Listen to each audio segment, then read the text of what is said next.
कुछ बहुत बड़ा चेंज देश में होने वाला है। आई एम श्योर अभी तक तो आप सभी ने सुन ही लिया होगा कि मॉनसून के इस स्पेशल सेशन में मोदी गवर्नमेंट देश का नाम बदलकर इंडिया से भारत कर सकती है। There is a massive news break here on Times Now.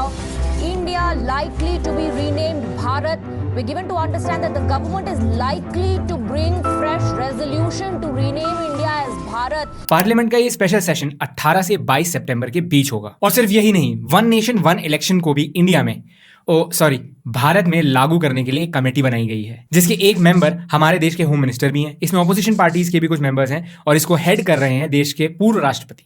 तो आखिर ये अचानक से इतनी हड़बड़ी क्यों मची हुई है देश में? क्या 2024 के इलेक्शन के कैंपेन के लिए ये सब किया जा रहा है? और ये सब अगर हो भी जाता है तो इससे इंपैक्ट क्या आएगा देश में? आइए जानते हैं आज के इस वीडियो में। चैनल को सब्सक्राइब कर लो अगर आप एक स्मार्ट इंडियन बनना चाहते हो। इन वीडियोस को बनाने में काफी ज्यादा मेहनत लगती है और एफर्ट्स लगते हैं, तो प्लीज अगर आपको ये पसंद आए तो अपने दोस्तों के साथ जरूर शेयर करना। सबसे पहले देखते हैं कि हमारे देश का नाम आखिर पड़ा कैसे। भारत, इसमें कोई डाउट नहीं है कि ये शब्द हमारी हिस्ट्री और एंशिएंट कल्चर से काफी जुड़ा हुआ है। इसका जिक्र आपको हजारों साल पुराने टेक्स्ट जैसे कि महाभारत और मनुस्मृति में भी मिल जाता है। पुराणों में भारत शब्द जम्बू द्वीप नाम के एक आइलैंड के लिए यूज किया गया है। ऐसा माना जाता है कि महान राजा भारत के डिसेंडेंट्स का ये एक राज्य था और इसी वजह से इस पूरे रीजन को उनके नाम मतलब भारत से डिनोट किया गया है। और ये शब्द सिर्फ हमारे देश की फिजिकल बाउंड्रीज को नहीं बल्कि हमारी सोशियो कल्चरल एंटिटी को भी दर्शाता है। लेकिन दूसरी तरफ इंडिया शब्द डिराइव किया गया है इंडस रिवर से। देखिए, हमारे रीजन में जो अर्ली सिविलाइजेशंस थी उनके लिए इंडस रिवर काफी इंपॉर्टेंट थी और वो इसी रीजन के आसपास बसे हुए थे, जैसे कि सिंधु घाटी सभ्यता, और वहीं से हमारे देश का नाम इंडिया पड़ गया। इस शब्द को सबसे पहले ग्रीक हिस्टोरियंस ने यूज किया था और बाद में ब्रिटिशर्स ने अडॉप्ट किया। चलो ये सब तो ठीक है, लेकिन ऐसे अचानक ही पूरे देश का नाम बदल देना इतना आसान थोड़ी ना है। ये बात भी बिल्कुल सही है। क्या आप जानते हैं कि इंडिया को भारत बनाने में लगभग 14,000 करोड़ का खर्चा आएगा? हाँ, ये जो आप सुनते हैं कि आज इस सिटी का नाम चेंज हो गया, आज उसका, उनमें भी लगभग 200 से 500 करोड़ तक का खर्चा आता है, depending on the size of the state. क्योंकि नाम बदलने के बाद सिर्फ ये नहीं होता कि हाँ आज से लोग ये बुलाने लग जाएंगे। मैप्स में, बिलबोर्ड्स में, पेपर वर्क में और बस स्टैंड से लेकर एयरपोर्ट तक सारे देश के रिकॉर्ड में चेंज करने पड़ते हैं। इसलिए काफी हेक्टिक टास्क है और पूरे देश का नाम बदलना, खास करके हमारे जैसे बड़े देश का, काफी कॉस्टली साबित होने वाला है। ऐसा नहीं है कि ये पहली बार हो रहा है। हमारे ही रीजन में बर्मा ने अपना नाम चेंज करके म्यांमार रखा और सीलोन ने अपना नाम चेंज करके श्रीलंका, और रिसेंटली टर्की ने भी अपना नाम चेंज करके टर्की ये रखा है। तो ये देखना काफी इंटरेस्टिंग होगा कि इंडिया में ये कैसे इंप्लीमेंट किया जाता है, भारत में कैसे इंप्लीमेंट किया जाता है। क्या बीसीसीआई का बीसीसीबी बन जाएगा, एसबीआई का एसबीबी, आईआईटी का बीआईटी, टाइम्स ऑफ इंडिया का टाइम्स ऑफ भारत? नहीं, अभी अगर ये बिल पास हो जाता है तो सिर्फ गवर्नमेंट के सारे रिकॉर्ड्स में इंडिया की जगह भारत शब्द का यूज किया जाएगा।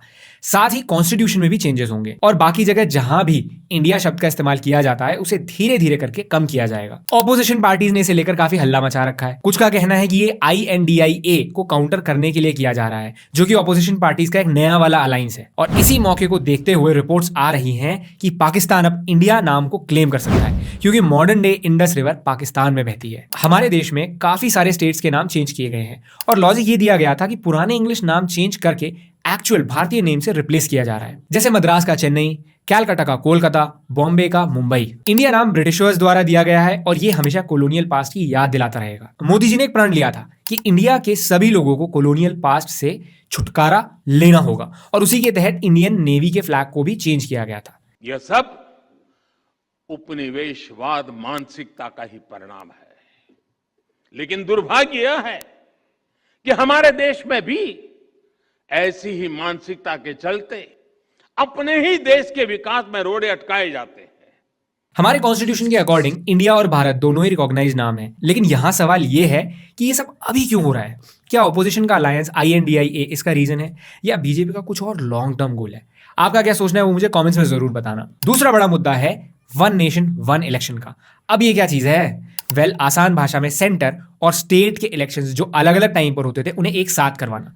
सुनने में कोई बड़ी बात शायद ना लग रही हो, लेकिन इंडिया में इलेक्शंस पूरी दुनिया में सबसे एक्सपेंसिव इलेक्शंस होते हैं। 2019 के लोकसभा इलेक्शंस में 55 से 60 हजार करोड़ का खर्चा आया था और हाल ही में हुए कर्नाटक इलेक्शंस में भी 511 करोड़ का खर्चा आया।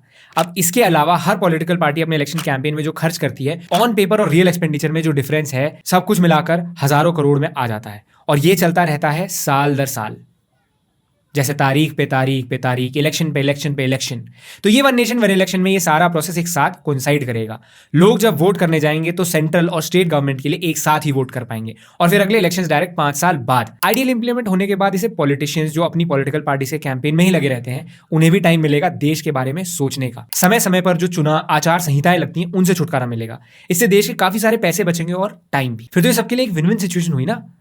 नहीं, ऑपोजिशन पार्टीज ने इस मूव का काफी प्रोटेस्ट किया है और उनके रीजंस भी वैलिड हैं। इसे हम इस तरह भी देख सकते हैं कि जैसे अभी इलेक्शंस जीतने के बाद भी लीडर्स पर प्रेशर रहता है काम करने का ताकि कहीं किसी स्टेट में सरकार ना गिर जाए, वो बिल्कुल खत्म हो जाएगा। और एक स्टडी के मुताबिक देयर इज 77% चांस कि विनिंग पार्टी या अलायंस ही लोकसभा और स्टेट दोनों इलेक्शंस जीतेगी अगर एक साथ इलेक्शंस करवाए गए तो। अब ये फैसला आप खुद कर सकते हैं कि ये देश के लिए बेनिफिशियल होगा या जो अभी चल रहा है वही सिस्टम सही है। जो भी सोचते हो यार वो कमेंट्स में जरूर बताना। लेकिन ये सब यही खत्म नहीं होता, इसे इंप्लीमेंट करना भी एक ह्यूमंगस चैलेंज साबित होने वाला है क्योंकि कुछ रूलिंग पार्टीज के टर्म को कम करना पड़ेगा, कुछ स्टेट्स में बढ़ाना पड़ेगा, सबको एक साथ अलाइन करने के लिए। और क्या आपको पता है 1951 से 1967 तक जब पंडित जवाहरलाल नेहरू मिनिस्टर थे तब ऑल ओवर इंडिया ऐसे ही साइमल्टेनियस इलेक्शंस होते थे।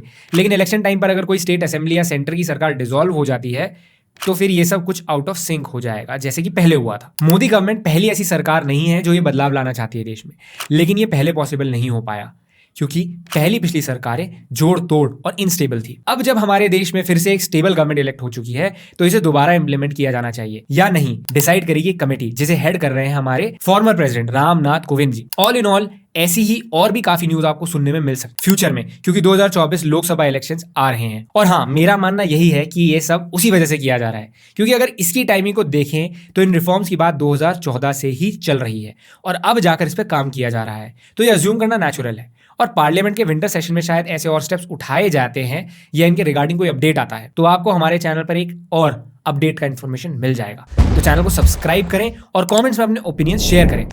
मैं आपसे मिलूंगा अगली वीडियो में। फिलहाल मैं चलता हूं अपनी बनारस की यात्रा पे।